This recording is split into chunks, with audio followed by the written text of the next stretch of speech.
Is obesity druggable? And we start right now. Hi, my name is Dr. Pete. I have a PhD in biochemistry and I'm also a Nutrition Network health practitioner. I'm a retired associate professor of chemistry and also a teacher of chemistry for over 28 years. The inspiration for today's episode came from a recent edition of 60 Minutes where Leslie Stahl interviewed an obesity doctor whose name was Dr. Fatima Stanford, who is associated both with Harvard and Mass General Hospital. To summarize the 60 Minutes broadcast, they made clear that, number one, that there's an obesity epidemic in the United States and for that matter around the world. And that number two, these people are at wit's end, right? They are calorie restricting and they're exercising their brains out. They're not getting results. And then comes along these diabetes drugs, Wegovy and Ozempic, which are used to manage, this is a key word, manage diabetes. But the use of these drugs, it has been found, leads to significant weight loss. So now people are taking these drugs in order to reduce their weight. Let me emphasize significant weight loss at a cost of $1,300 a month. First, do these drugs treat the underlying cause of diabetes and obesity? Secondly, is there a lifestyle change that does address the underlying cause of diabetes and obesity that obese people can shift to, get their weight loss, and live a long, healthy life? In order to understand the underlying cause of diabetes and obesity, we first must consider why people get fat in the first place. The best place to start with this is to look at the animal kingdom. On this slide, I have 3 pond and soil organisms. We're looking at a bacterium, we're looking at a worm, and we're also looking at an amoeba. And these guys all share the same common characteristics when it comes to nutrients in food as humans. They have sensory operations that allow them to find their food. And then they have signaling that allows them to take the food in. Then they break it down. And what do they do with the food? They burn some of those calories. And then they store the leftover calories as fat. Animals store fat in order to survive the time periods between food sources. And the storage of fat as a very efficient source of calories is a common thread throughout the animal kingdom. Let's look at some more examples. Let's talk about the ruby-throated hummingbird.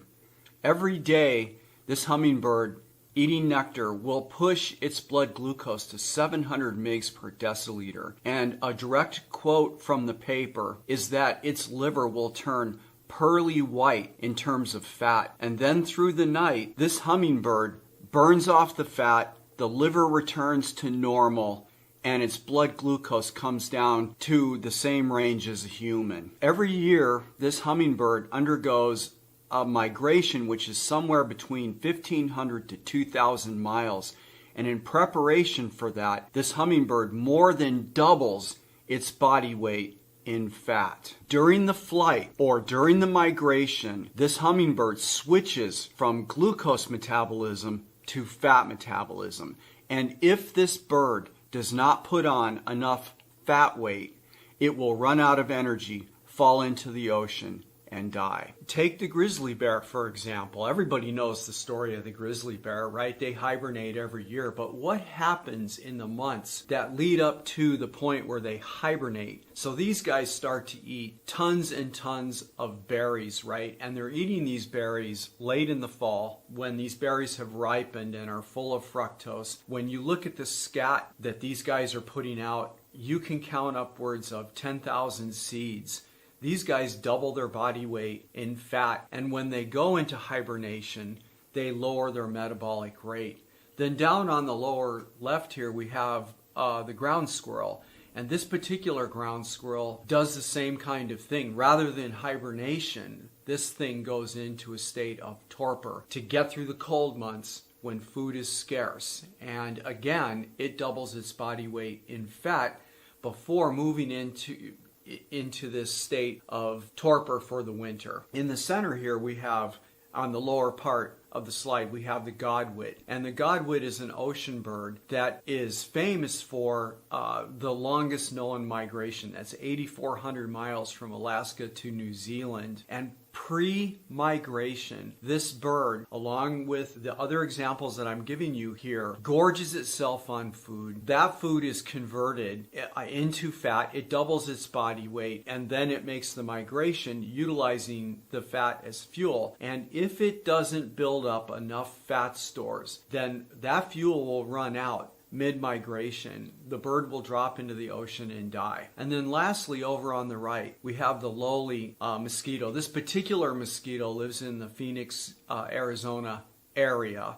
And as the cold months approach, this mosquito stops eating blood and shifts to nectar and gorges on nectar. And the reason that it does that is because it's going to double its body weight in fat, and then it moves into a state is like hibernation. It is called diapause, which allows it to get through the cold months until things warm up again, and then it shifts back. It becomes active and it shifts back to a diet of blood. The point is that the entire animal kingdom, right down to the lowliest single-cell pond organism, has the capacity to rapidly store fat, including humans. This capacity is embedded in our genetics, and secondly, depends on the type of macronutrients that we are eating, the amount, and the timing in which they arrive into our system. So with this, let's turn to the biochemistry of this important metabolism and see how it's driving obesity. In humans, our capacity to rapidly store energy as fat is based on the integration between a metabolic pathway called glycolysis, which is connected to the mitochondria, shown on this slide in gray, in combination with and integrated with a metabolic pathway which is called fructose metabolism, which is shown on the right side of the slide in red. Collectively, you are looking at a system which is called either the fat switch or the survival switch, depending on the context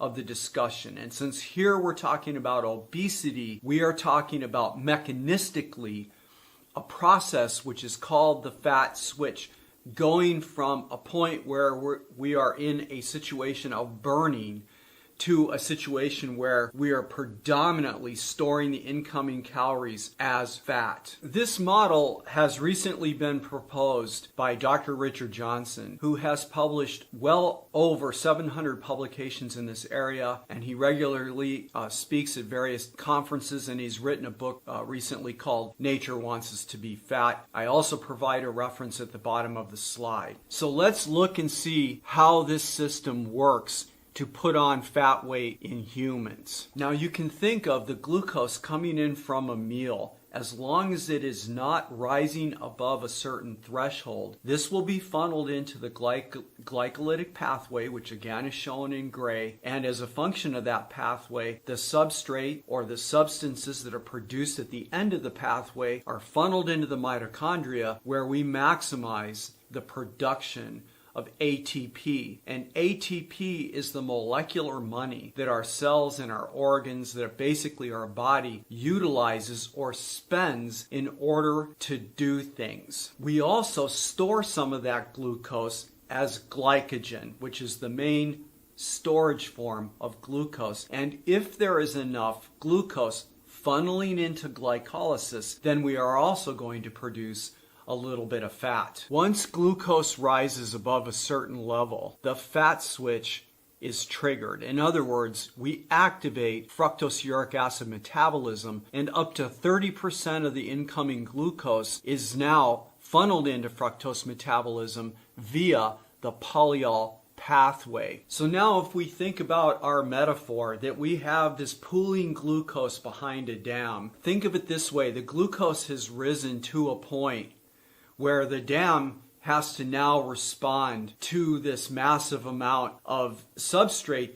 that is being held behind the dam. And so what happens is the floodgates are opened, and now we funnel that excess glucose into fructose uric acid metabolism. And if you were to look at a dam in that state, you would see these massive jets of water spewing out and dropping down into the river. The current in the river is now massively flowing, right? And you can think of this as fructose uric acid metabolism. Now all of this substrate is being diverted, and we are now breaking it down in a different way than we were when we were just utilizing glycolysis. Once fructose uric acid metabolism is activated, we have a significant acute decline of ATP in the cell along with phosphate, with an inverse, an acute rise in the signaling molecule uric acid, which activates a number of processes,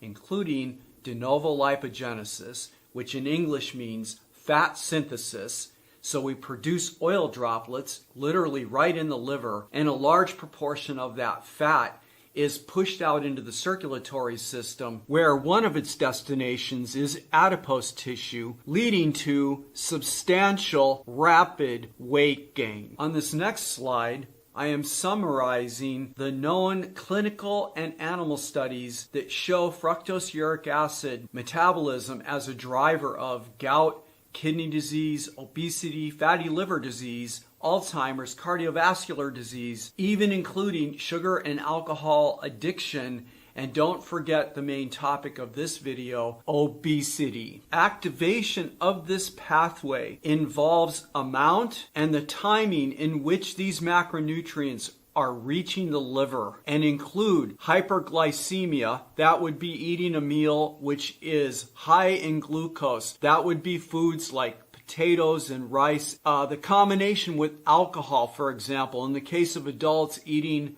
the evening meal, added sugar, which brings in a high load of both glucose and, you guessed it, fructose at the same time. Processed food, which includes glutamate, inosine monophosphate, and adenosine monophosphate, high salt, and conditions which drive hypoxia, like sleep apnea. Chronic activation of fructose uric acid metabolism drives hyperinsulinemia, chronic high levels of insulin, insulin resistance, fatty liver disease, diabetes, the obesogenic state, meaning this is a main central driver of obesity. When we ask the question about the relationship of this metabolic driver to behavior, what the clinical and animal studies show over decades is that activation of this pathway drives hunger. It causes the increase of food intake. There is a preference that is driven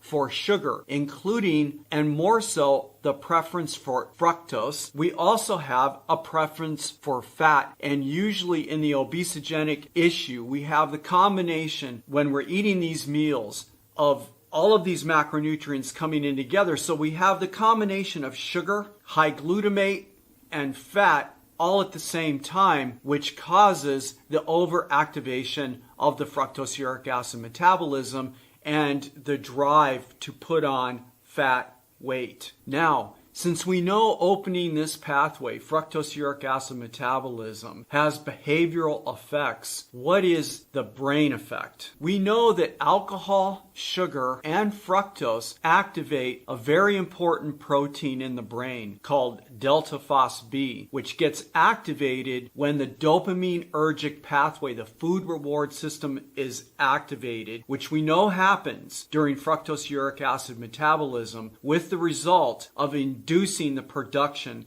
of delta phos-B. Delta phos-B is a very well characterized protein by the scientists who work in the area of drug addiction. We know that delta phos-B drives the addictive state. It drives the motivational state to focus on what it is that we are eating. It drives cravings and relapse, and has been shown, again, even though I already said it, to be activated by alcohol, sugar, which includes both glucose and fructose, and there is at least one study that shows that fructose activates delta phos-B and is activated by natural rewards, food, sex, exercise, behaviors required for the survival of humans. Additionally, there are studies that show a direct connection between delta phos-B, which we know drives the addictive state, POMC, and the agouti-related peptide system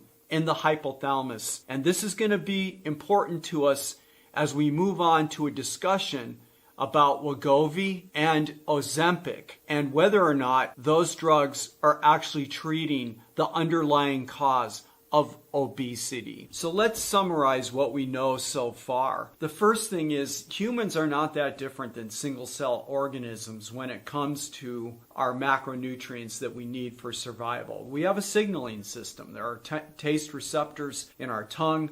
There are taste receptors in our intestinal system, and there are other sensory systems that we use, vision, for example, smell, all those things allow us to signal, to get signaling to our brain in regard to what it is that we are going to eat. We have a primary metabolic switch, the fat switch, which as those macronutrients come in and we activate that pathway, which is talking to the brain.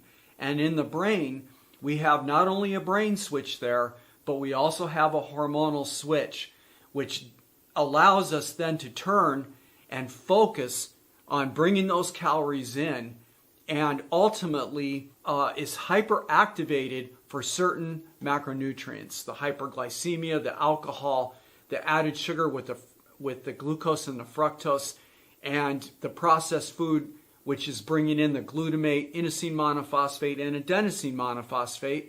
And when we have all of those things together, we have a perfect storm, which leads to overeating, drives the overeating. So all of this together brings us back to the 60 Minutes broadcast and the discussion about Wegovy and Ozempic. And I agree, and hopefully I've laid the groundwork for you, that when Stanford asserted that obesity is a brain disease, there is definitely a brain disease component. But what comes first? The chicken or the egg? To understand how Wegovy and Ozempic work, I'm going to draw your attention to this slide and specifically the big red circle that you can see sort of above the center. To keep things simple, when we eat, our intestines release a protein called GLP-1, and the function, or at least one of the functions of GLP-1, is to make its way to the brain, where it interacts with its receptor called GLP-1R to cause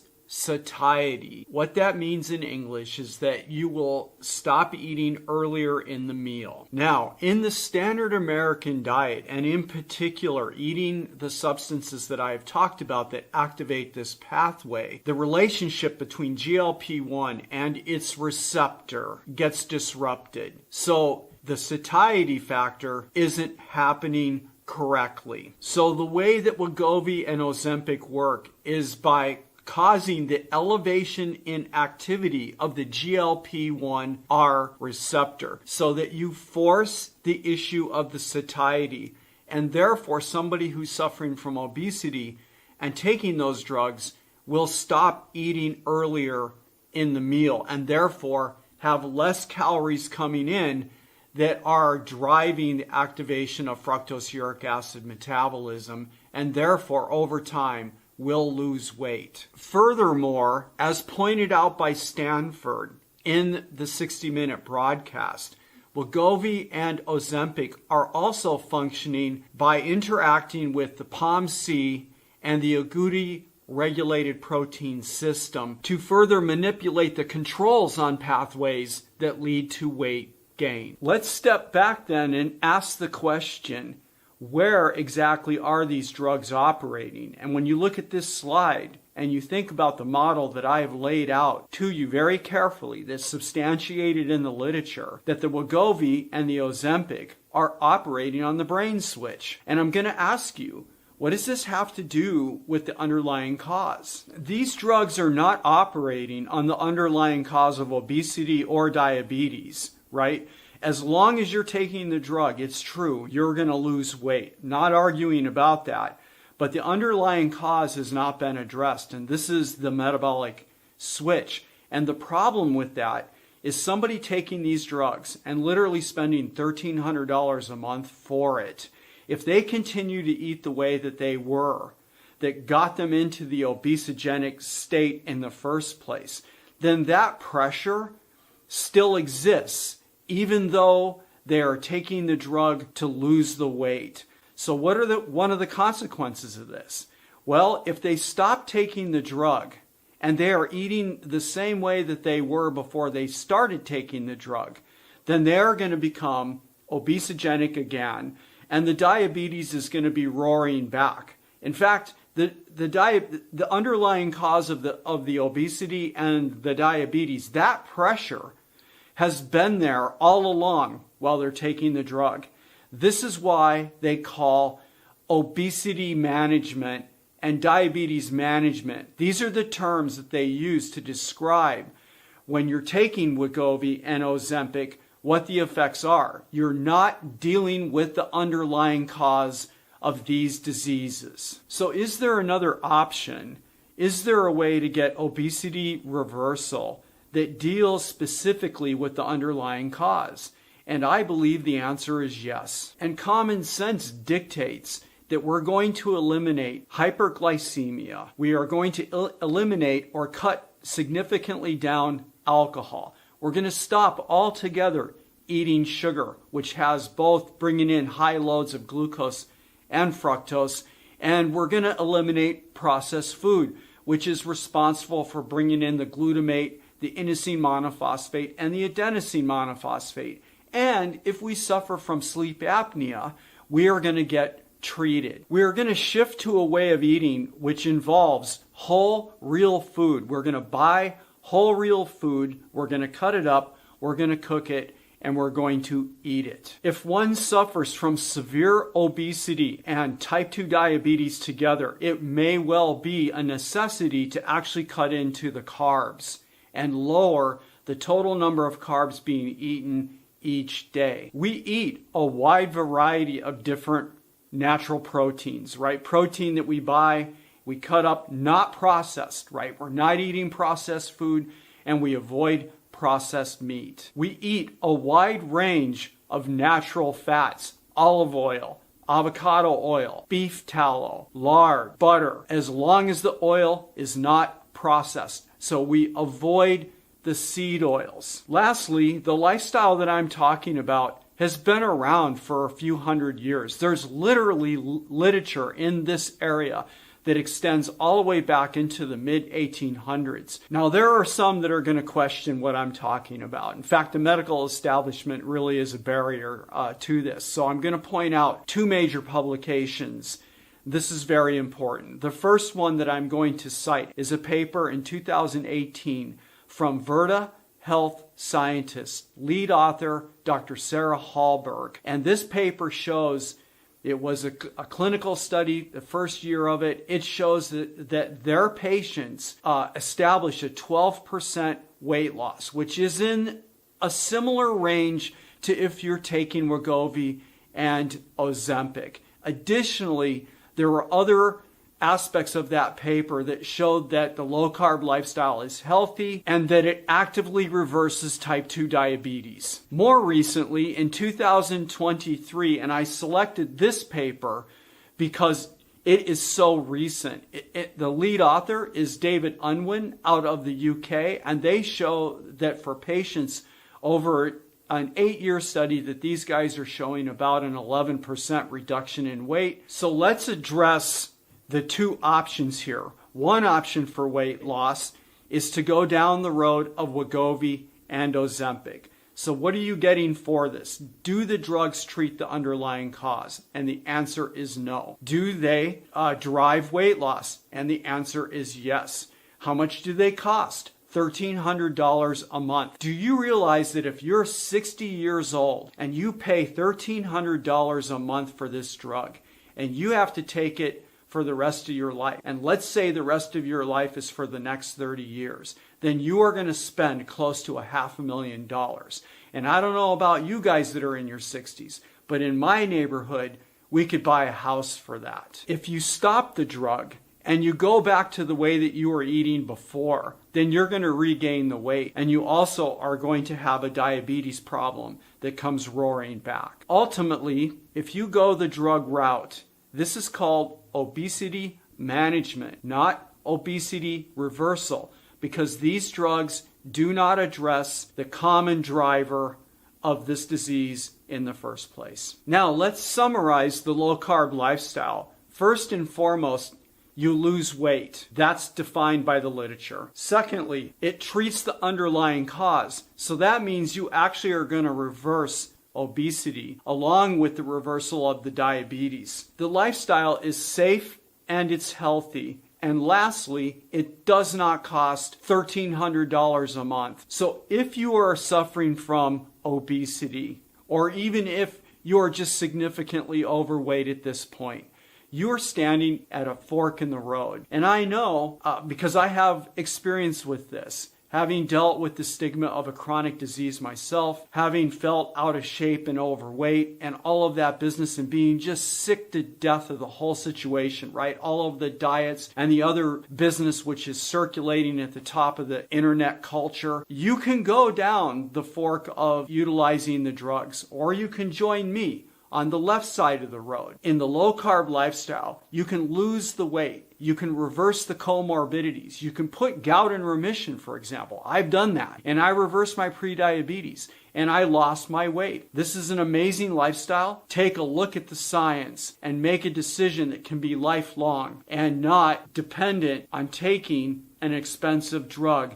that is not dealing with the underlying cause of the disease in the first place. Thank you for listening to my presentation. If you enjoyed what you heard and you would like to know more, please subscribe to my YouTube channel and hit the bell next to it in order to know when the next time is that I publish a video.